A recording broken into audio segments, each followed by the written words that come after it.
All right, the band Omerta from Winnipeg, three-piece, guitar, riff, rock, some attitude. I like what you guys do. How's it going?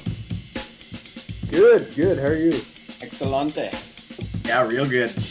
Yeah, this is interesting because I've known the band for a year and a bit, more than that now, I guess. And we've never actually chatted, or I think maybe a couple messages over social media. So it's good to get to know people in a recorded conversation that I'm going to try to spread as far as I can on the internet. So thank you. Yeah, we managed to meet even given the current circumstances. Yeah, the ongoing, never-ending bullshit that is the days of our lives. That's right. What else can you do but Zoom calls, right? Yeah. So we started the podcast off with the tune No Problem. That's initially how I found you guys, and that to me was just it's something that really stood out. And you know what? I just clicked on it because I'm like, Ømerta, that sounds like a rock band. Let's check this out. And it was one of my like greatest discoveries, I think, as for a Canadian band while I was programming and putting songs on the radio, which is a fun thing to do. But so tell me a little bit about you guys, how you met, the band, that whole deal. Yeah, Dale and I have been playing together for a really long time. We've been buddies since high school, and we were kind of introduced to each other from some mutual friends. Started a band together way back when it was just terrible, and we kept playing together for a really long time because we knew there was some chemistry within the group. We just didn't know it was between Dale and I intimately at that moment. And then some years later, I ended up working with Spencer on some like this kind of blues rock cool stuff that was just like a little bit different. Dale and I were doing like a lot of funk music at the time, and then so it was very different. And then when we all came together, we started making this like dark, brooding rock music. All right, so let's just go. Scott, you played drums and are the vocalist in the band. Dale, guitar player. Yep, you bet. There we go. And Spencer. So Dale and Spencer, who has headphones on there, just because I feel like we're going to get confused here of who's who, unless we put the actual Zoom names into the video as well. Maybe we'll do that. We should wear name tags, maybe. Yeah. Hi, my name is so-and-so. So that's cool. I like that you guys have a funk background. Tell me a little bit more about that. Yeah, when Scott and I, when we first got together, that was, I think we were really both want to know. Yeah, we were both really into like the Chili Peppers, and ended up going down the rabbit hole of the Funkadelic and all of the other, Sly and the Family Stone and those influences. But I think at some point we just realized that we were butchering it. We were doing a disservice to it. Yeah. And then I transferred transformative moment that I remember in making music was Scott introducing me to a Queens of the Stone Age record. And he said he wanted to play heavier music. And I didn't know what that meant. So I thought he wanted to be like a metal band. And I was really thrown off by it at first. But then finding a lot of the, you know, revival rock, alternative rock bands from the mid 2000s changed my perspective on that at least. And I think that it just kind of all clicked. And one of the first things that the three of us did together was writing the song Sink In. And that was the moment when it was like, okay, this is what we all want to do instead of funk. Yeah. Okay. Because it's funny that you say. So, which Queens of the Stone Age record was it? It was Like Clockwork. Oh, okay. Because I don't know if you can see. That's rated R right there. Yeah, I saw that. I get a little bit of a Queens vibe, so I thought I'd throw that record just out on the shelf. Those are Queens posters there too. Like I have a bit of a I have a bit of a problem. Okay, like my name is Daryl. Oh, super cool. And I'm a Queens of the Stone Age addict. I've been debating a long time about getting the two horned big devil prong on my arm, but then I'm like, no. Yes, so cool, but at the same time, I don't want a band tattoo. I know. Okay, so I kind of have like elements of some Queens of the Stone Age stuff in a tattoo. I tried not to make it obvious, but there's like the pitchfork from Songs for the Deaf in there. I'm not going to whip it out on the podcast. I think there's pictures of it on my Instagram. You can go to my Instagram. There's better pictures than me trying to like pull it out of my shirt awkwardly for you right now. Start flexing. Right. It would make it really interesting. So let's go. Well, anything to get views these days. That's what it's all about, right? So I'm on board. Absolutely. That's cool because I really I like funk. I could go through I got some like Brothers Johnson and Parliament and Funkadelic and like I really like Tower of Power too and that kind of stuff. So I always find that interesting talking to, you know, musicians that put out rock and roll. What else do you like? And you know, usually get all sorts of interesting answers. Yeah, I'm a pretty big pop fiend, embarrassingly. I just like to own it. Don't be embarrassed about what you like. What you like, you know, like it's true. Like pop music now, like this is like the case for all like a lot of music in 2020. But like there's so much attention to the production, so I don't know if it's the songs that keep me or like all these really great producers that just like know how to keep my ear. But like what's the most recent binge record that I've been on? I have to look it up. Dua Lipa's newest record, some kind of like 80s throwback thing. I like turn it on and I work out to it, and I'm like I love rock and roll, but I also love this so much.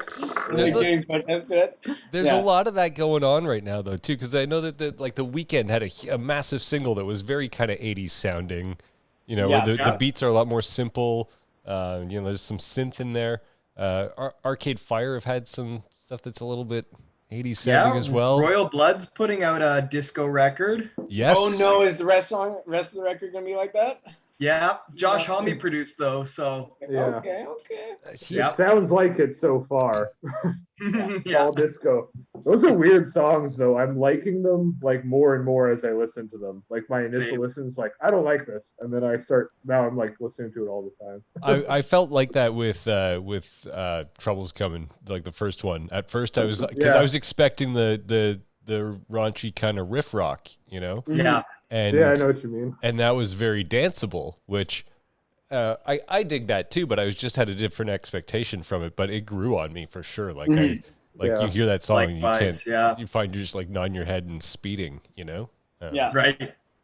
Which is kind of a good test. I did get a bit of a Royal Blood feel for sure when I first heard No Problem. Like I get that vibe there a little. Yeah, that element made its way in for sure. Mm-hmm. I dig it. I mean, it's cool.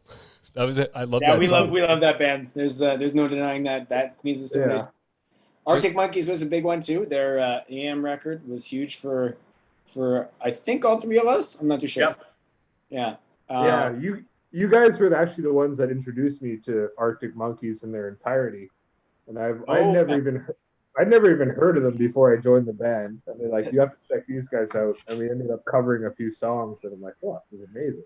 That's a Man, band that goes in sorts of all interesting directions too, because their first record is like just this like power pop like that hits you Yeah. over the head, and then it's like they got into the drugs with Josh Homme out in the desert, and things started to get a little bit weirder. Yeah. And then they came back with like Suck It and See, and then it's almost kind of like there's some oldies and stuff instead, but all very interesting stuff. I love that band. Yeah, Yeah, I love any band that can kind of evolve like that and put out a much different record every single time. yeah. And I think They're I sort find of that like those are Queen in the that way, artists too. that hold They my have ear. They have their own character to each album, like Queen. So They don't repeat themselves a lot. I mean, AC/DC has released the same album and the same song so many times, right? So not everybody Yeah. has to do that. Something's to be said for that. Yeah. Well, yeah, they're like, okay, so I was listening to that song the other day. I have no idea what it's called. Like probably like Ring My Bell or something like that. The disco song? The new AC/DC one. I Oh, have no idea what it's called. Okay, yeah. The new one. Yeah, I don't know what it's called either, but it sounds like but- every AC/DC song. yeah, But I think they're doing Which is something good. super because there's like not every band carries over. Like I've noticed that there's some super amazing bands that like have like whether they're in rock or in pop or whatever genre, they like changed the game. And even those game changers haven't made it over to Spotify and like are building up that new kind of audience. And AC/DC is now obviously one of them. They were one before because they're closing Walmart and everything, but like massive bands just don't fly on Spotify for some reason. It's Like, in the same way. So they're doing great. the digital game is a whole kind of different thing. And there's so much new territory that people are still kind of like figuring out. It's all about getting that sweet algorithm going and getting on the right playlists. I think that's the key for bands now, isn't it? Is playlist ads? It really is, yeah. I mean, with our first record, we managed to land on a couple of really, really good Spotify playlists that we didn't expect to get on with our last single that we put out for the album. So we just made the cut. And then, but then that coincided as well with, you and a few other people adding our song on radio in Canada. And the way that bolstered the release of that album was beyond awesome. So I think there's a lot to be said for radio still in 2021 for a rock band. That's cool. I mean, I didn't have anybody working that record. It's just like I said, I saw it kind of come up on the service that, where one of the places where it's very common to the radio station get their singles issued to. And yeah, it was just a song that caught my ear for sure. And I'm like, I instantly dug it. And I also went over to YouTube to check it out too. And this was kind of like for me, this was a great reason to add the song. At the time, it had 213 views on YouTube. So I'm like, here's a great song that isn't already out there. So, it becomes a feather in your cap when it starts to get traction and people start to know it and be like, oh, have you heard this? And be like, yeah, I added it on radio back then, like. Right. I was the first one to hear that song. Yeah. Exactly. You got the ear. Yeah. So let's talk about Sink In, because that was from the same record. That one's got a big video too. The production value on that video is awesome. Tell me a little bit about that. Yeah. Well, thank you. But we can't take any of the credit. We worked with some really awesome people on that video. Bandits Media, if anybody is listening and wants to check them out. They're now split between Winnipeg and I think Vancouver. But yeah, it was just like we kind of lucked out. They were like we kind of knew them through some of our friends, and then we hooked up with them. And like I think it was the summer previous to that, we had like made the storyboard and everything. We had these big elaborate plans for the video, but we didn't know how to execute it. And it was kind of one of those things, like when you get into a room and you close the door and it's like three buddies and they're all super passionate about something, you can really go down a rabbit hole and be like, this is going to be so amazing. This is going to be so awesome. We're going to do this, this, and this. and then you leave the room, and then like 2 or 3 months goes by, and you never even talk about it again. So this is luckily not one of those things, and it was like this dream child that they actualized, and it was super cool.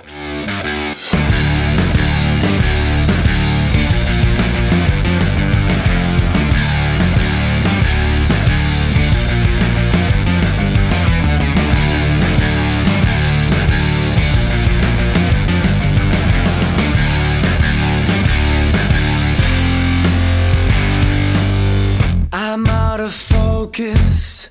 This place is not my own.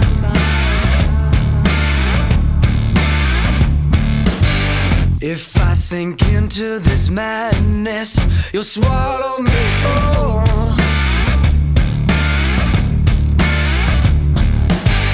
I was looking for a bad time, I've been to a found mine. I got lost in your soul.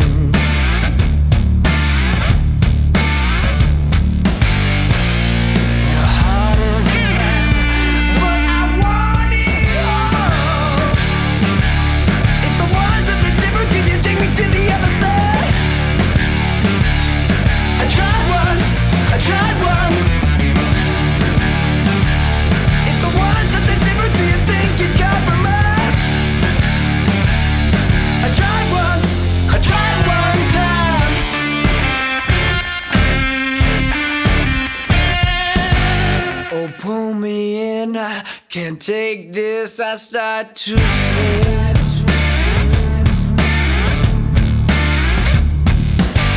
These wounds are flooding me deep, if I could only swim.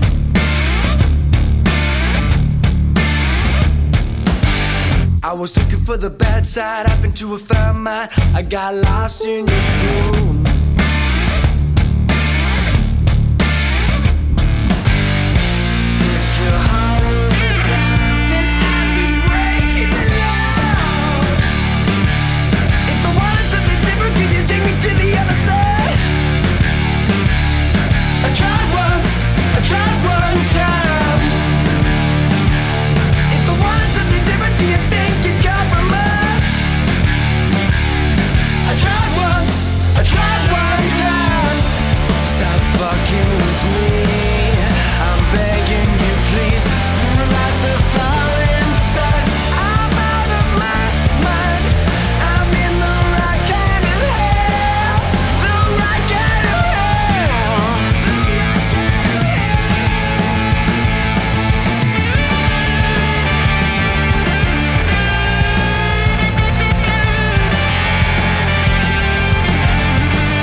Yeah, the warehouse looks great too. Like it's a great like location.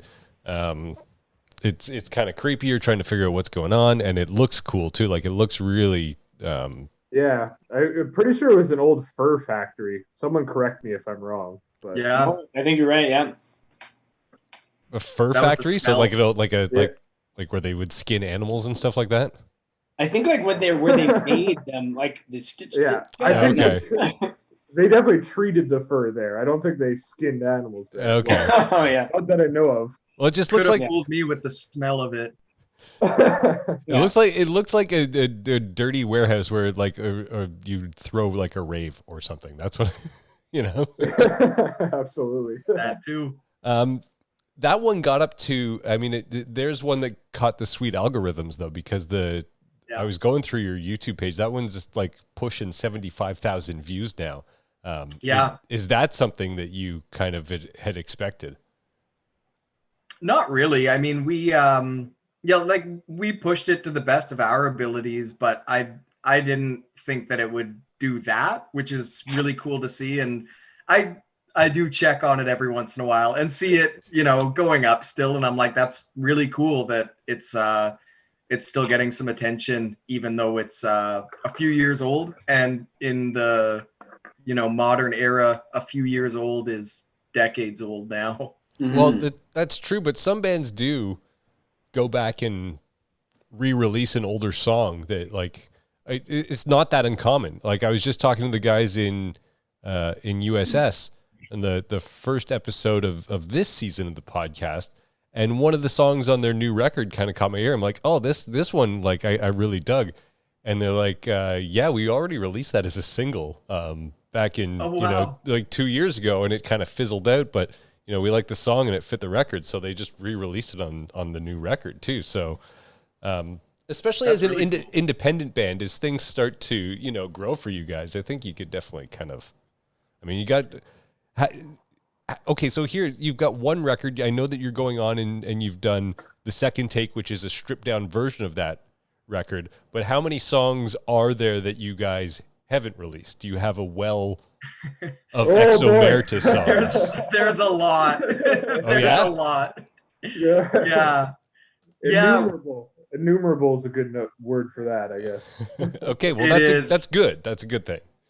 Yeah, since the start of the pandemic, I mean, all that we've really dedicated any band time to, where, before the pandemic, we might have had, say, 10 hours on any given week split between rehearsing and writing and maybe playing a show.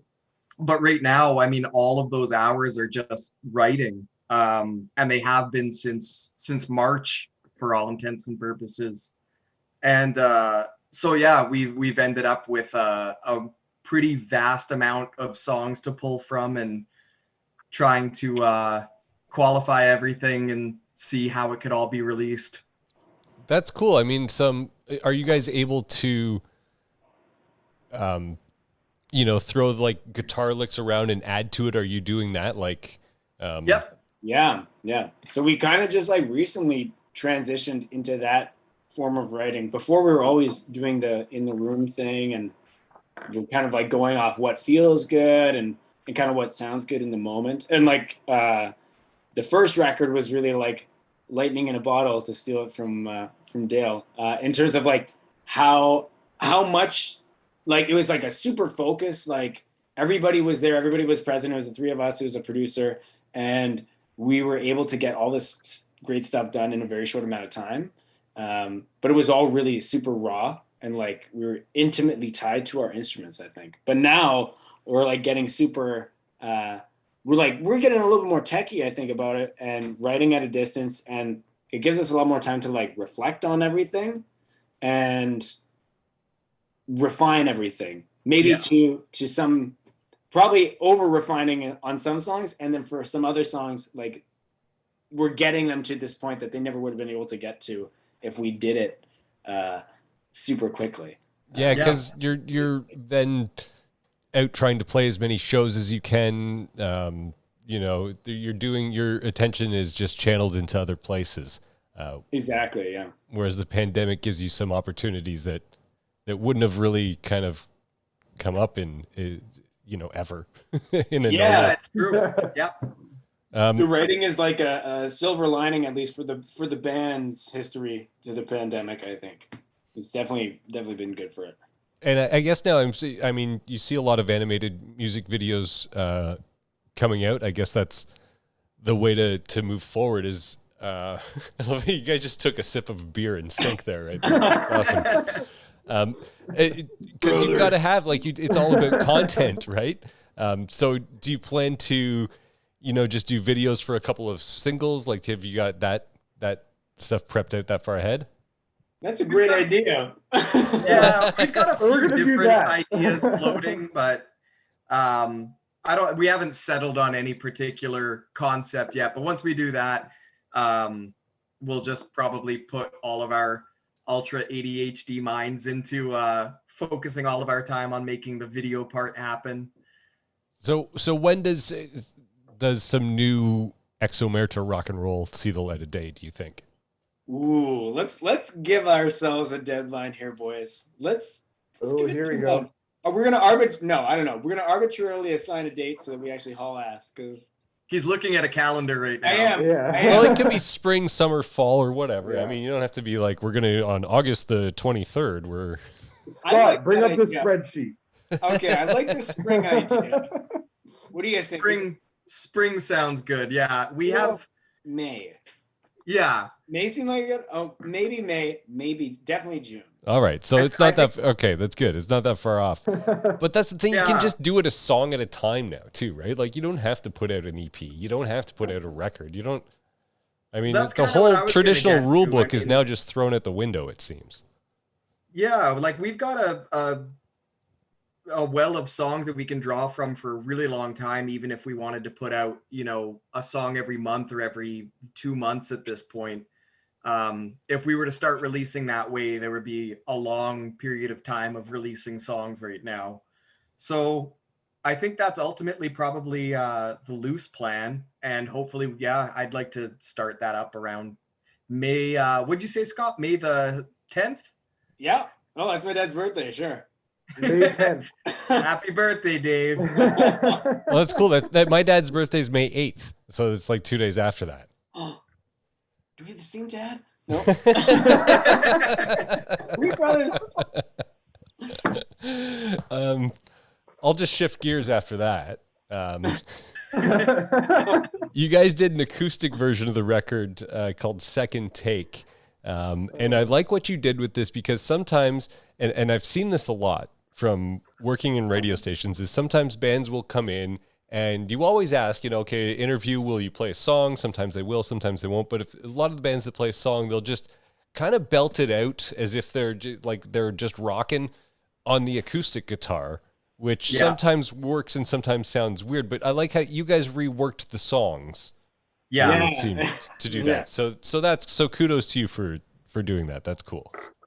Yeah, that was really important to us. There's a lot of sounds that made their way into the Second Take sessions that I know for me, the way that I was thinking about it was like, well, I want to start introducing these sounds now because when there's a wall of them in our new music, I don't want it to take people too much by surprise. Oh, so we're getting a little insight as to some of the new material that's coming, having bigger production, more sound. Okay, that's cool. Dropping some Easter eggs here and there. There you go. Yeah. Okay. Paying attention. Do you guys like doing the stripped down acoustic thing?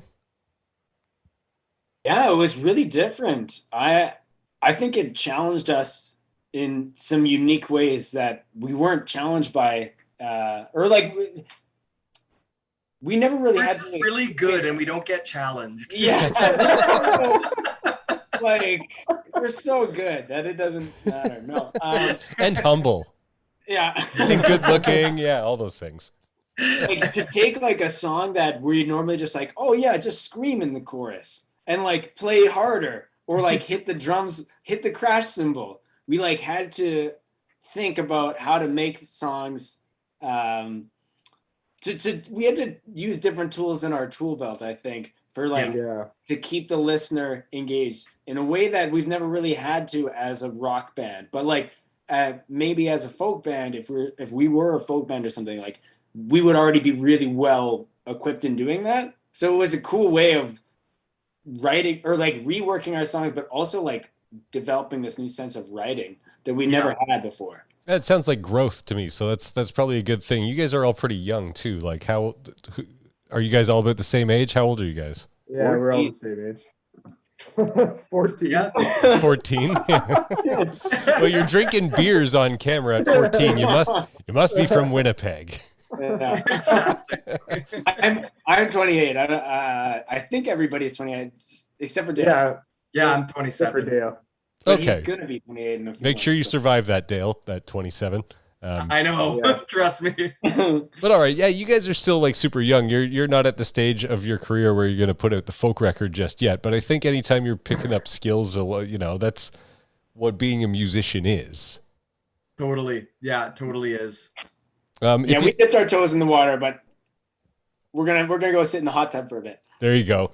If you had to pick one of the songs, let's play one of the songs from Second Take. Which would be your pick off that one? As a band, collectively, you have to pick one song. I'd say Romantic Hoarder. Personally, I think it's the most different and it's the creepiest. That's why I like it. Okay. Is that unanimous? That's good enough reason for me. It's Spencer, we're all happy. All right, let's play that one. Let's play that one.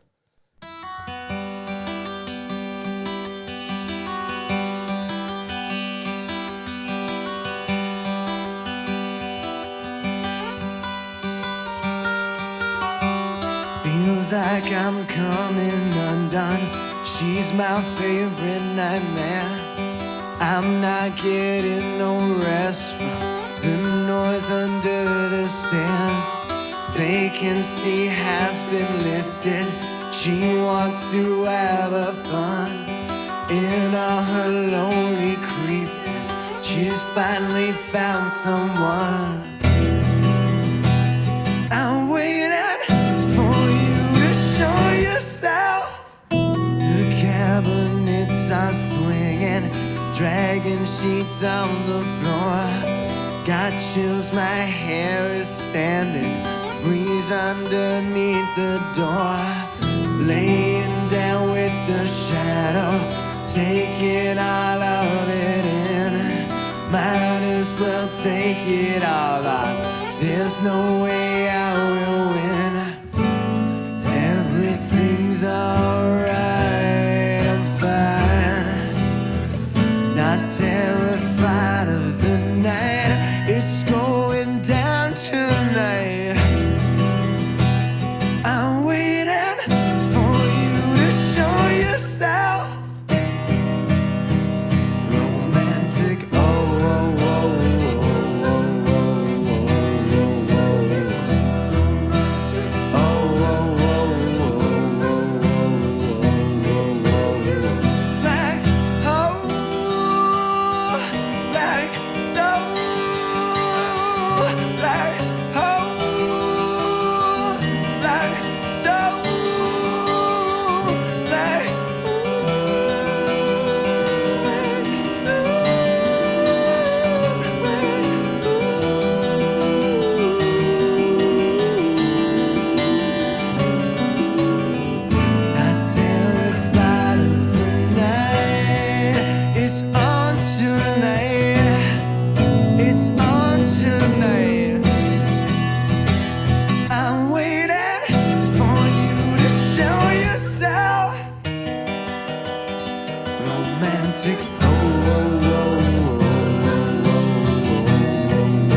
So there's Romantic Horror from Second Take, acoustic version of the first record. And yeah, it's a very different sounding than the original. And Spencer, as you said, it's a little creepy. Kind of dig that. It's good. Yeah, it was probably one of my favorite ones to actually perform because we like laid the ambiance with like smoke and everything, and all the lights were off, and there was literally just one like flashlight to film the entire thing. So it was really interesting. Yeah, I was terrified. That's cool. So do you guys are you going to do like the live stream show thing when you have the new stuff ready to go on May 10th? Oh, I think we're going to have to. You remembered. We have to keep to that date, Scott. You know? Yep. We're going to leave 3 albums that day and 2 live streams. Yeah, we're skipping your dad's birthday too. Just invite him. He'll love it. Yeah. All right. We're actually all happy birthday songs. It's meant to be then. It's just meant to be. Well, it was really great to get to know you guys like this. Thanks so much for doing the podcast. I hope that at some point in the future that you will travel as a band and play live music again too, and then we could we could maybe have one of those beers that you guys are enjoying during the podcast so far. So thank you. Yeah, thank you so much for having us, and hopefully we can make it out to your neck of the woods as soon as the pandemic starts to lift its ugly head. Maybe by the end of 2021. Let's just keep hope. Oh, this By May 10th. Yeah. By May 10th, the Yeah. pandemic will be gone. It's over. Yeah. Yeah, the world's going to be perfect. I love it. Omerta, Winnipeg. Second Winnipeg band, by the way, on the podcast. Nice. The other one was Mobina Galore. I don't know if you guys Oh, know. awesome. Yeah. Yeah, they're They're rad. amazing. So thank you for representing the peg. Thanks for letting us.